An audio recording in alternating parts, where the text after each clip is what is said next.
Con gà đang mổ thóc kìa, tiếng Anh là gì con? Chicken. Cục tác.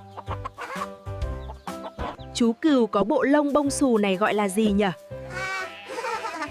Sheep. Baby. Con dê có chùm râu nhỏ xíu này tiếng Anh là gì? Goat.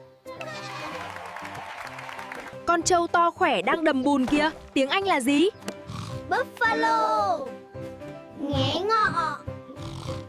There are so many animals on the farm. Remember to follow me, okay? See you later.